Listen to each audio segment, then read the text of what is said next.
국회의원회관 박범계 의원실입니다. 박범계 의원하면 제가 기억나는 건 적폐청산위원장님이 얼마나 많은 적폐청산을 하셨는지 저희가 한번 응징을 오늘 물어보도록 하고요. 지금 박범계 의원님께서는 이제 판사 출신 법조인이셨고, 예. 이 정치를 하시게 된 계기는 어디에 있었습니까? 저의 정치의 근전은 사실은 분노에서 시작을 한 거거든요. 분노라는 거는 아주 직접적으로는 2002년 대통령 선거 때 노무현 대통령 후보, 그 당시 새천년 민주당 대통령 후보였던 노무현 후보를 왕따시키고 하는 그런 분위기가 있었죠. 진짜 적통 후보임에도 불구하고 그런 것에 대한 분노, 제가 법복을 입고 판사의 직업을 수행하고 있었지만 이것은 대한민국 민주주의 발전을 위해서 바람직하지 않다는 생각으로 입문을 하게 됐고요. 제가 그때 이제 판사복을 벗고 노무현 대통령 후보 지지선을 하면서 정치에 입문한 계기가 됐습니다. 지금 제가 욕심이 있다면은 우리 사회의 불공정함, 기회의 균등, 그리고 사회적 약자가 제대로 법적 제도적 보장을 통해서 신분 상승을 쉽게 할 수 있는 그러한 열린 사회, 이런 것들에 대한 바람이 크고요. 그런 차원에서 이번에 당대표 출마를 선언하게 됐고, 그러나 정치인으로서 무엇을 크게 부귀영화를 누리겠다 그런 욕심 같은 거는 없습니다. 정치를 하시게 된 계기, 인간 노무현과 그 인간 노무현 때문에 법복을 벗었다, 이 얘기는 지금 잘 유명히 전해져 오는 얘기인데, 예. 노무현 대통령과 인연, 또 그 어떤 노무현 대통령과의 돌아가시기 전까지 인연, 이 부분에 대해서 말씀해 주시죠. 사법연수생이었을 때에 우리 사법연수생들, 사법연수 23기 연수생들이 뽑은 현존하는 정치인 1위 설문조사에서 그 당시 노무현 변호사였습니다. 국회의원이 아닌. 그때부터 개인적으로 엄청나게 이제 흠모하는, 소위 노무현의 팬이 됐었고요. 그래서 늘 이렇게 지켜보고 저런 분들이 나라의 지도자가 됐으면 좋겠다는 그런 열망이 있었고, 특히 저는 처음으로 하는 얘기인 것 같긴 합니다만, 저도 언필칭 소위 명문대학 출신입니다. 인류대학 출신이지만 노무현 대통령이 상고를 나오시고 대학을 졸업하지 않고 사법시험 합격해서 판사로, 대전지법 판사로 잠시 계셨고, 그 뒤에 변호사, 인권 변호사 하면서 대통령 후보, 대통령까지 되셨는데, 그러한 길이 우리 사회, 제가 말씀드린 신분을 고정시키는 것이 아니고, 언제든지 누구나 노력하면 공정한 기회가 부여되고 신분 상승을 할 수 있는 열린 사회가 되는 하나의 상징으로 저는 노무현 대통령님을 제가 대했습니다. 문재인 정권 탄생에 여러 가지 일을 하셨지만, 그 이후에 적폐청산에 이제 앞장서셨는데, 국회 적폐청산위원장을 하셨잖아요. 네. 적폐청산이 어느 정도 진행이 됐고, 내가 적폐청산위원장으로서 얼마나 일을 했고, 과연 만족할 만한지, 또 많이 좀 부족한 점이 있으면 여기서 이 자리에서 솔직하게 말씀을 드리고 해서, 적폐청산위원장으로서 보람된 이야기야, 또 좀 부족한 점, 그 부분에 이제 무엇보다도 이제 문재인 대통령님의 적폐청산에 대한 정말 굳은 의지가 지난 1년 동안 한국 사회를 엄청나게 변화를 시켰습니다. 특히 권력 적폐 청산에 대해서는 상상할 수 없는 정도의 엄청난 성과를 냈죠. 그 백미가 결국은 이명박, 박근혜보다도 더 밉다는 평가를 받는, 더 평가를 받는 MB 이명박 전 대통령의 기소로 이어졌는데요. 제가 참 자랑스럽게 생각하는 것은 아까 말씀드렸듯이 인수위원회 역할을 했던 문재인 정부의 국정기획자문위원회에서 정치행정국가위원장으로서 적폐청산에 관한 로드맵을 만들었고, 그 로드맵에 의해서 시스템 개선, 충분한 조사, 이런 것들이 진행이 되어 왔습니다. 당에서도 집권당답게 적폐청산위원회가 필요하다라는 그러한 요구들이 모아지면서 적폐청산위원회가 만들어졌고, 제가 위원장으로 있으면서 대통령님과 집권 여당인 민주당이 적폐청산에 정말 집중하고 있구나라는 그런 효과가 있었습니다. 그런데 이 적폐라는 것은 켜켜이 쌓인 그런 폐단이거든요. 그거는 역사성을 띠고 있는 거예요. 그러니까 그 적폐청산이 1년 만에 되면 그 적폐가 이미 아닌 겁니다. 그래서 지난 1년 동안 적폐청산이 끝난 거냐라고 물을 때 저는 끝나지 않았다. 그럼 진짜 적폐가 뭐냐? 그것은 권력기관의 적폐를 넘어서서 그 권력기관이 적폐가 되게끔 만든 제도적, 문화적, 시스템적인 그러한 문제들이 개선이 돼야 되는 건데요. 그거는 아시다시피 야당과의 국회의 전선들이 별로 상황이 좋지 못하니까, 우리가 뭐 과반수가 아니다 보니까 제도화되기에는 뭐 공수처만 봐도 그렇습니다. 아직 요원하고, 또 하나는 생활적폐의 정세라고 생각합니다. 이 생활적폐는 지방까지 포함해서 아주 곳곳에 있는 말 그대로 지방의 정말 민생의 정말 어떤 뭐랄까요, 표현이 버러지와 같은 그런 정말 그러한 적폐들이 있는 거거든요. 그런 적폐를 걷어내려면은 저는 상당히 오랜 기간 동안 문재인 대통령께서 지적하는 바와 같이 집권 내내, 아니 그 이다음 정부까지도 해야 되는 일들인데 그것은 아직은 요원하다고, 그게 한계라고 생각을 합니다. 이제 지금 본격적으로 저희가 지금까지? 지금은 그냥 이렇게 한 거고요. 정말 제가 날카롭게 이제 취재를 하도록 하겠습니다. 번개입니다. 박범계 의원께서 지금 과감히 더불어민주당 당대표 출마 의지를 밝혔는데 왜 출마를 하시게 됐는지 솔직히 좀 말씀해 주세요. 과감이라고 그러니까 제가 너무 얕잡아 보이시는 거였는데, 상식적인 수준의 출마선이라고 저는 생각을 하고, 유능함이라는 것은 제가 스스로 유능하다 이렇게 얘기하는 겸연쩍긴 하지만, 그래도 유능하다고 그래가지고 많은 국민 대중들이, 우리 당원들이 그래도 박범계 늦게 국회의원 돼서 재선이긴 하지만 고개를 끄덕거릴 분들이 꽤 많이 있는 것 같습니다. 또 유능한 혁신가 이렇게 자임을 했는데요. 혁신이라는 말은 고이면 썩는다, 크면 클수록 반드시 후과가 있다. 압도적인 승리를 했기 때문에 그 후과에 대한 정말 대통령께서 등골이 정말 서늘하다는 표현까지 썼습니다. 참 엄청난 표현이잖아요. 정말 잘하지 않으면 진짜 그 후과는 상상할 수 없는 거다.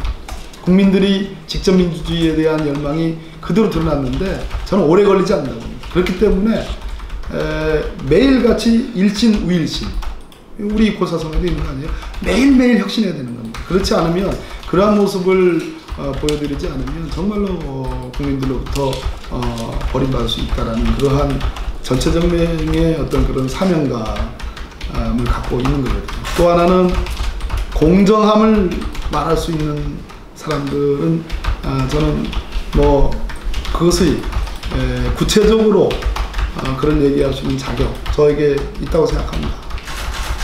누가 과연 공정할 것인가? 이번 전당대회를 통해서 당대표가 뽑히고 2020년 총선에 공천권이 가장 중요한 권한의 행사고 가장 중요한 대목이라고 많은 분들이 얘기하지만, 그럴수록 공정함에 대해서 정말로 이 일을 제기할 수 없는 사람이 전 당대표가 되어야 한다고 생각합니다. 누가 과연 공정할 것인가? 이 질문에 대해서 저는 정말 감히 그럼 박범계라고 저는 생각합니다. 선수가 중요하지 않다는 것은 아닙니다. 그리고 잘 조직된 자기 세력이 중요하지 않다는 것도 아닙니다. 그러나 시대가 이미 변해도 너무 한참 지났습니다. 이미 외국에 불어닥친 전 세계 젊은 지도자의 어떤 세계 풍조는 이미 세계적인 그런 흐름이고요. 거기에 선수를 따지는 것은 이미 지난 촛불혁명을 통해서 우리 국민들이 직접 민주주의를 이미 구현해 나가고 있기 때문에 오히려 국회가 개혁의 대상이 되지 않을까, 정당이 개혁의 대상이 되지 않을까라는 우려심과 가시밭길을 고민해야 되는 문제지, 지금 어떤 선수를 통해서 갖고 있는 어떤 과거의 경험들 또는 어떤 정치적 자기 세력들, 그런 것을 이미 직접 민주주의 시대에 낡은 개념이라고 생각하고, 오히려 그러한 어떤 그 선수를 통해서 가져온 자기 세력이라는, 정치적 어떤 지원 세력이라는 그런 것들이 자칫하면 국민들, 당원들의 직접 민주주의 요소하고 충돌할 가능성이 있습니다. 그래서 그런 부분들에 대해서는 저는 깨끗합니다. 그렇다고 제가 경험이 전혀 없느냐? 실제로 저는 2002년도에 판사를 하고 정치권에 들어와 가지고 재선일 뿐이지 실제로는 15년, 16년 정치권에 있었고요. 선거 출마만 4번을 했었고요. 그리고 입법부, 청와대 행정부의 수장이니까요. 입법부, 행정부, 사법부 3부를 다 거친 경험을 갖고 있습니다. 그렇지 않습니까? 그런 국회의원이 팍 떠오르진 않는데요. 전 청와대도 있었고요, 판사도 했고요, 국회의원도 재선을 했습니다. 이런 측면에서 제 경험은 결코 가볍지 않다고 생각합니다. 다시 한번 자랑 한번 해주세요. 너무 자랑질도 하는 것 같아요. 박범계는 누구이며 왜 박범계 하는지 확실하게 좀 말씀을 좀 해주세요. 박범계는 공정합니다. 매사에 저는 제가 불리하더라도, 그래서 제가 어쩌면 2004년 총선 때 사실은 저 중앙당에서 저를 영등포에 출마 자리가 비었으니까 거기에 전략 공천하겠다라고 제의까지도 정확하게 2월 20일경 2004년 2월 20일경에 저한테 그러한 통보가 왔었습니다.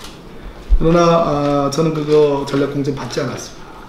네, 처음으로 하는 얘기네요. 그 당시 당의장은 정동영 의장이었습니다. 영등포 갑에 저를 전략 공천하겠다는 통보가 왔습니다. 저 거기 거부하고 저 경선하겠습니다 하고 경선 나가서 떨어졌습니다. 졌습니다. 그 이후로 제가 정말 시시비비에 대한 분명함 그리고 공정함, 균형감, 이 부분에 대해서는 제 정치적 어떤 모토로 삼아왔습니다. 누가 과연 공정할 것인가, 당의 운영과 공천의 행사와 이런 거를 누가 과연 공정할 것인가 물어보면서는 상당수의 우리 당원들이 박범계라고 꼽아줄 거라고 생각합니다. 두 번째는 참 이거 자뻑을 하니까 그렇긴 하긴 하지만 유능함이라는 겁니다. 아까 말씀드렸듯이 입법, 행정, 사법을 거쳤고요. 청와대에서 그 엄중했던 참여정부 1년차 첫 번째 해에 민정 2비서관, 법무비서관을 한 해 2개의 비서관을 했습니다. 검찰개혁, 사법개혁까지 그 기반을 깔았고요. 그리고 재선 국회의원 하면서 여러 당의 경력들을 거쳤습니다. 그런 측면에서 지난 1년 동안을 이렇게 반추해보면 결국 제가 최고위원을 6개월 하고 그 뒤에 수석대변을 했던 이 기간에 우리 당의 가장 중요한, 집권 이후에 가장 중요한 시기였고 지방선거를 치른 시기였는데 저도 추미애 대표가 안정적인 리더십을 구가하는데 가장 저는 1등 공신이었다고 좀 잡아줬습니다. 민생경제를 어떻게 살릴 것이냐. 지금 문재인 정부의 민생경제와 관련된 경제의 핵심 축, 소득주도 성장, 혁신성장, 공정경제, 이 세 가지 축에 의해서 운영이 되는데요. 뭐 이러저러한 논란도 있고 합니다만 기본적으로 저는 방향은 잘 잡혀 있다고 생각합니다. 근데 제가 정말로 관심을 두고 있는 부분은 반도체가 우리 경제를 지금 지탱하고 있는 유일한 힘처럼 지금 되어 있습니다. 여러 경제 지표를 그나마 많이 악화됐지만 그나마 그래도 유지할 수 있는 가장 힘은 반도체였습니다. 그러면 반도체 산업이라는 것이 영구불변하냐? 그렇지 않다는 거죠. 사형화될 가능성이 있고 언젠가는 그럴 겁니다. 그러면 향후 20년, 30년 동안 대한민국과 국민들을 먹여 살릴 새로운 무엇, 새로운 첨단 산업, 새로운 산업에 대한 천착, 그 부분에 대한 고민과 구상을 갖고 있습니다. 그건 뭐 우리 문재인 대통령님도 갖고 계신 거고요. 그래서 뭐 규제 혁신 뭐 이런 것들이 하나의 다 어떤 그 수단적인 방법이 될 텐데요. 저 역시 대통령님 도와서 문재인 정부를 도와서 충분히 제가 당대표가 된다면 충분히 대통령이 선택해서 집행할 수 있는 대안을 제시할 수 있는 그런 준비가 되어 있습니다. 예. 지금까지 확실히 말씀 잘 해주셔서 우리 시청자분들이 좋아요. 잘 들었을 겁니다. 그러면 제가 어저께 박범계 의원님 오늘 만나기로 하고 네. 정말 말씀하시면 잘 아실 그 원로분한테 통화를 한번 했어요. 네. 우리 박범계 의원에 대해서 어떻게 생각하세요? 네. 그랬더니 그 사람 괜찮아. 그 사람 그 전에 내가 쭉 봐왔는데 참 좋은 사람이야. 가서 잘 하고 와 이렇게 얘기를 했는데 나는 그렇게 들었어요. 근데 박 의원이 출마 선언을 하고 이제 여기 의원들 만나니까 뭐라고 하던가 주변에서는 지금 뭐라고 반응을 하고 있어요? 의원들은 반은 농담이고요, 반은 진담인데 농담을 진담처럼 들어서도 안 되고 진담을 농담처럼 들어서도 안 되거든요. 그래서 그것을 가리지 못하면 큰일 나는데 제가 이 최고위원회 이렇게 비공개 최고위원회 들어가면 대표님 오셨습니까? 다음 대표 비서실장 이분입니다. 뭐 이런 농담을 합니다. 근데 그걸 진담으로 받아들이면 바보고요.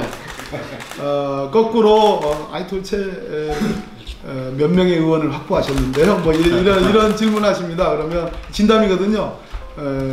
또 진담을 농담처럼 들으면 안 되는데 의원님들은 놀랍다는 반응을 하죠.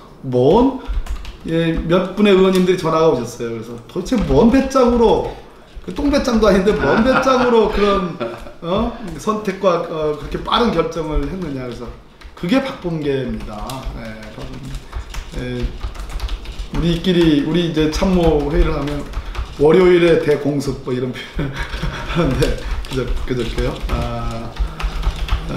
적어도 우리 당이 한 가지만 더 말씀드릴게요. 우리 당이 집권당으로서 또 지방까지 이제 완전히 압승한 장악한 더불어민주당은 신속기동군이 되어야 한다고 생각합니다. 제가 이게 처음 쓰는 표현인데요. 신속기동군이 되지 않으면 제가 아까 그래서 일신후일신 매일같이 혁신하는 정당, 직접민주주의는 표현을 썼는데 궁극적으로는 현안에 가장 전문적인 접근을 그리고 신속한 접근을 통해서 가장 빠른 결정을 내고 그것을 주저없이 집행하는 그런 정당이 저는 혁신정당의 제 모습이라고 생각합니다. 친문, 비문 경쟁 구도에 대해서는 어떻게 생각하고 계십니까? 정말로 문재인 대통령을 너무나 끔찍히 좋아하는 우리 지지자, 요즘 뭐 극문이라는 표현도 쓰시던데 분들에게 정말 간곡히 부탁드리고 싶은데 국민의 80% 가까운 분들이 문재인 대통령을 좋아해요. 국민 전부가 다 친문이에요. 그리고 우리는 지난 지방선거에서 친문이냐 비문이냐를 가리지 않고 전국적으로 압승을 했습니다. 그리고 촛불 그 혁명의 그 현장에 나온 모든 우리 시민들 1700여만 명의 시민들은 친문이고 반문이고 따지지 않고 나왔습니다. 그래서 지금은 과거의 대통령과 친소관계로 친문과 뭐 비문 이렇게 나누는 그러한 구도는 낡은 구도라고 생각하고요. 문재인 정부의 성공을 일구월심으로 바라는 부분은 다 저는 친문이라고 생각합니다. 그래서 이번 당대표 선거를 친문 대 반문, 비문의 구도로 하는 것은 그것은 과거의 길이고 우리 혁신하는 민주당이 취해야 될 길은 아니다. 이렇게 생각합니다. 김대중 대통령께서 살아계실 때 우리 쪽에서 3번 이상 정권을 유지해야만 그 뿌리까지 바꿀 수 있다. 그런 말씀하셨거든요. 이번 당대표가 되신다면 그런 어떤 뿌리를 만드는 역할을 하셔야 된다는데 어떤 쪽에 핵심을 두면서 그런 걸 만들어 가실 건지. 그런데 우리 권리당원이 70만이 넘습니다. 예, 그러니까 김대중 대통령님의 그 우려는 이제는 상당 부분 불식이 됐습니다. 근데 문제는 이번 지방선거, 지난해 촛불혁명 이후에 문재인 정부가 탄생하고 이번 지방선거를 앞서가는 과정까지의 직접민주주의의 정말 화신으로서 등장한 우리 70만 당원, 이분들이 정말로 자부심을 느끼게끔 당이 운영돼야 되거든요. 그게 제가 말씀드리는 민주당 혁신의 알파의 오메가입니다. 근데 그 부분 내용적으로 제가 갖고 있는데 오늘은 조금 나중에 추후에 발표할 기회가 있을 것 같습니다. 이 정말 이제 중요한 질문을 드리겠습니다. 이제 차기 당대표를 하시겠다는데 그러면 차기 당대표는 뭘 어떻게 갖춰야 될 어떤 그런 인물이고 어떤 품성과 능력을 갖춰야 되는지 그 부분에 대해서 우리 시청자들께 확실하게 좀 짚어주세요. 저를 직접 만나본 오프라인상에 만나본 분들은 박범계가 이렇게 부드러운 사람이었어? 그러십니다. 근데 왜 텔레비에 나오는 건 맨날 그렇게 악당원님만 쓰는 그런 모습이야? 이러십니다. 그래서 제가 1시간 동안 얘기하면 그 중에 14초 분량만 딱 편집해가지고 방송에 나가니까요. 이게 그렇게 이미지가 고착화되는지 모르겠습니다. 사실은 저는 부드러운 사람입니다. 라고 말씀드립니다. 그러나 제가 어떤 경우에도 물러서지 않는 그런 부분들이 있습니다. 제가 생각하는 원칙과 상식, 노무현 대통령께서 가르쳐 주시고 문재인 대통령께서 실현하고 계시는 그 원칙과 상식이라는 측면에서 저하고 맞지 않는다, 정말 반한다 하면 저는 그때는 제 정말 제 모든 걸 걸고 싸워왔죠. 지금까지 그런데 바로 이 대목입니다. 그러니까 우리 당의 원칙을 세우고 상식을 세우고 그 원칙과 상식에 근본적으로 반하는 일은 용납할 수는 없는 거고요. 그러나 이제는 우리 진보개혁 진영이 좀 넉넉해질 필요가 있다는 생각을 듭니다. 우리가 전술을 가지고 전략을 휘어잡으면 안 되는 거고요. 거꾸로 전략이 아무리 좋다고 해서 전술적인 여러 것들을 너무 평가절하해서 안 된다고 생각합니다. 즉 부드러움과 강직함을 균형을 잡아서 절묘하게 구사하는 그러한 지도력, 그것이 저는 민주당의 향후 차기 요구되는 그 리더십이라고, 당대표의 리더십이라고 생각합니다. 그럼 거기 이어서 이제 당대표가 되셨다.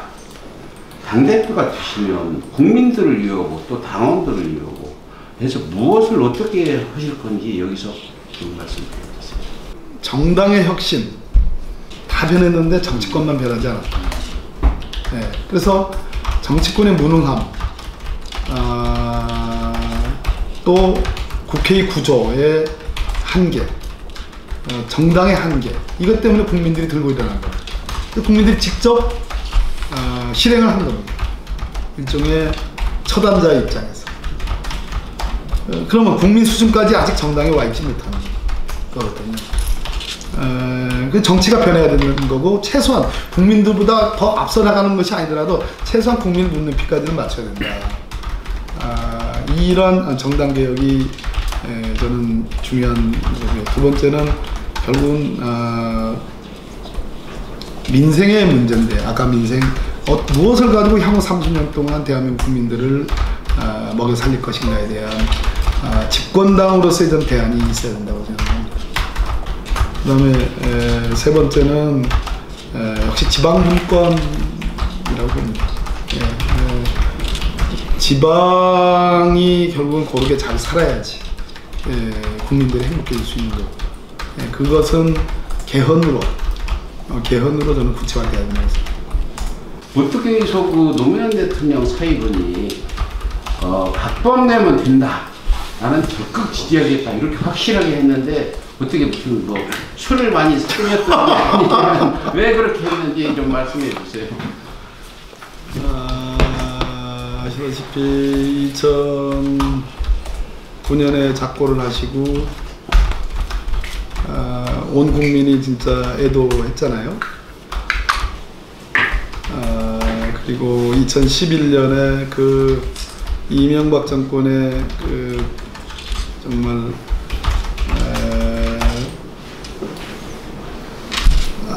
억압이 아주 극도로 높아졌을 때 곽상한 변호사 부부 가족이 대전으로 이사를 왔고 제 사무실에 잠시 몸을 의지를 하셨습니다.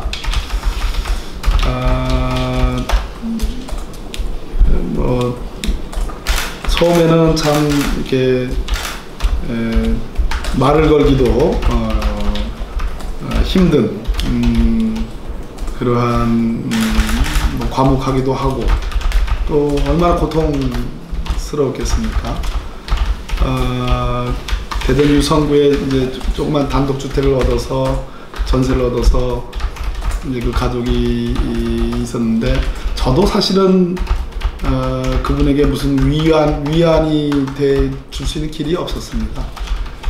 그냥 그분이 잠시 대전이라는 도시에 와서 마음의 평안을 얻으면 좋겠다 하는 그런 바람뿐이었는데요. 이렇게 점점 말수도 늘어가고 그러다가 저희 가족과 곽상한 변호사 가족하고 이렇게 식사하는 기회가 있었는데 이번에 이제 고등학생으로 훌쩍 커버린 제 둘째 아들이 곽상한 변호사께서 저 지지선을 해주고 그 기사를 본 모양이에요. 그랬더니 아빠 그 아저씨 맞지? 그때 그 같이 밥 먹었던 그 아저씨 뭐 그래서 애들 기억에 대통령의 사위 가족, 대통령의 딸 그런 기억들이 아마 꽤 남았던 모양이에요. 근데 정말 축복인 게 셋째 아이를 대전에서 이제 출산을 아마 한 걸로 제가 기억을 해요. 그래서 근데 그 단독주택이다 보니까 추워가지고 어느 날인가 저보고 여기서 단독주택이라 너무 추워서 좀 이사를 가야 되겠다고 따뜻한 곳으로 그래서 이제 서울로 간 걸로 기억하는데 제 기억으로는 나중에는 예를 들어서 우리 지역구에 조그만 호프집 뭐 한 10여 평쯤 되는 이런 진짜 선술집 같은 그런 호프집에 가서 그 집 이렇게 사장과 호프를 주고받으면서 즐겁게 아주 시민들과 소통하고 또 배드민턴도 같이 치고 언젠가 저희 동네 여사님들하고도 이렇게 삼겹살 파티 하는데 너무 인기가 사람이 소탈하니까 그래서 저보다 더 인기가 있는 것 같아가지고 오래 계시다가는 내가 지역구를 뺏길 수도 있겠구나 그런 농담도 하고 그랬었는데 나중에 참 굉장히 그 특유의 쾌활함과 밝음을 찾아가지고 참 제가 안도했던 그런 기억이 납니다. 근데 그 뒤로는 몇 년 동안 통 이렇게 연락이 없이 살다가 거의 뭐 최근에 와서 연락이 돼가지고 만났던 것 같아요. 그러더니만 저를 지지하겠다고 이렇게 진짜 술 사가지고 그런 거 아닙니다. 아니 그런데 네. 이게 상당히 어려운 일이에요. 네, 전직 대통령 사위가 누구를 개인적으로 지지하겠다고 저렇게 발벗고 나서 근데 곽 변호사님은 뜻밖의 지금 곽 변호사님은 정말 노무현 대통령의 사위 이거에 대해서 자기는 좀 해방되고 싶다. 그냥 곽상한 변호사로 봐달라. 곽상한 변호사로 박범계 의원을 자기가 경험한 박범계 의원 뭐 그런 데로 쓸만한 사람이니까 지지한다. 그렇게 받아들여달라는 거지.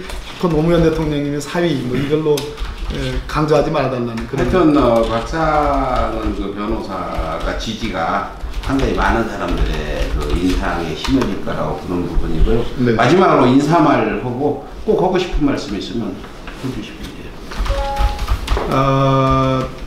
정말 여기 와 계시는 언론인 여러분들과 매체는 우리 사회의 소금과 같은 역할들을 묵묵히 아니군요. 시끄럽게 그렇게 이루어 나가시는 분들인데요. 사회적 공적 기구 공기로서 우리 인터넷 언론인 연대 여러 언론인 여러분들과 이 매체를 통해서 늘 사회 신선함 개혁의 방향들을 늘 접하시는 우리 독자 여러분들이 오늘 제 인터뷰를 통해서 저런 사람에 대해서 조금이라도 알게 되는데 도움이 됐으면 그런 작은 바람을 가져봅니다. 고맙습니다. 네, 우리